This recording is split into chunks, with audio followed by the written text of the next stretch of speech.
Avoir encore un parent, ce n'est pas une responsabilité, ce n'est pas une urgence, c'est un luxe tendre, un cadeau du quotidien.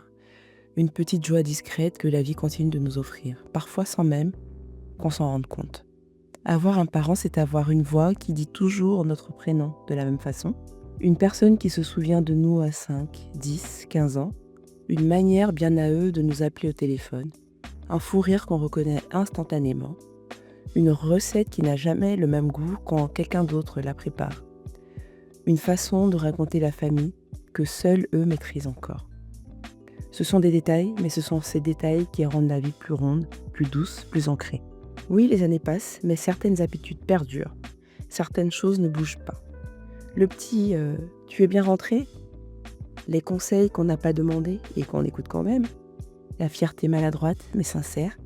Les proverbes, les dictons, les petits rappels. Le rituel d'appeler avant une décision importante. Les viens manger même si on a déjà mangé.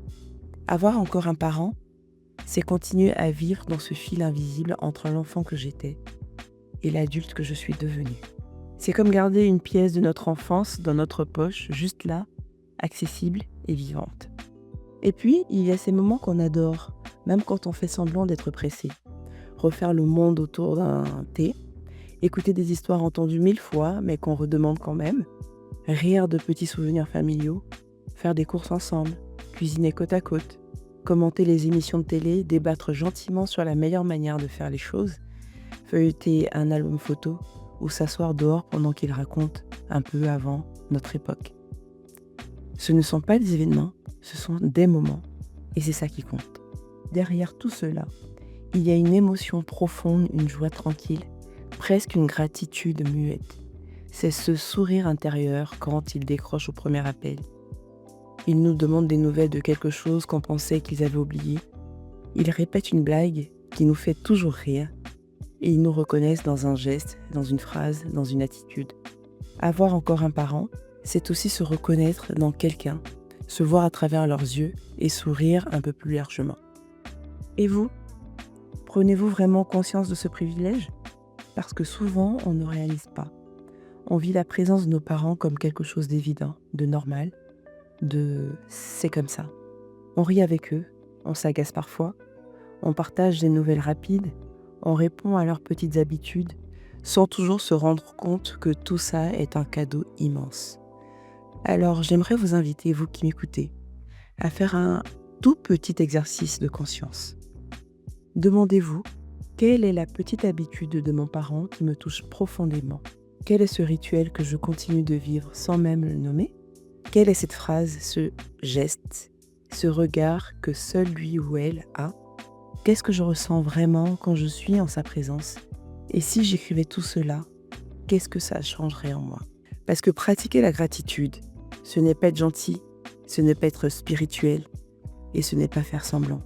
C'est voir ce qui existe déjà, mettre de la lumière dessus et en récolter les bienfaits. Plus de calme, plus de liens, plus de sens, plus de douceur et plus de présence. La gratitude transforme ce qui est automatique en quelque chose de choisi, savouré et assumé. Et puis, il y a cette question importante. Est-ce que je vis ma relation avec mes parents en pilote automatique, alors qu'elle pourrait devenir un espace beaucoup plus riche, plus joyeux, plus complice ? On a tendance à croire que cette relation existe toute seule. Mais quand on y réfléchit intentionnellement, quand on décide d'en faire un espace serein et harmonieux, fait de rire, de conversation et de partage, elle devient autre chose. Un lieu de joie, de construction et d'amour d'adulte à adulte. Alors prenez un moment, aujourd'hui, même 1 minute, pour reconnaître consciemment que, oui, vous avez encore vos parents, oui, c'est un privilège, oui, il y a dans cette présence une beauté qui mérite d'être célébrée. Et peut-être que rien qu'en posant cette intention, vous commencerez à voir la relation différemment, à en savourer davantage chaque geste, chaque appel, chaque rituel, même les plus simples. Merci d'avoir partagé ce moment avec moi. À très vite pour un nouvel épisode. Et si vous avez parfois l'impression de ne pas profiter autant que vous le voudriez de vos parents, si vous avez envie de créer plus de moments doux, plus d'échanges, plus de complicité, je vous invite à télécharger notre e-book intitulé « Ralentir ensemble, guide de reconnexion entre générations ».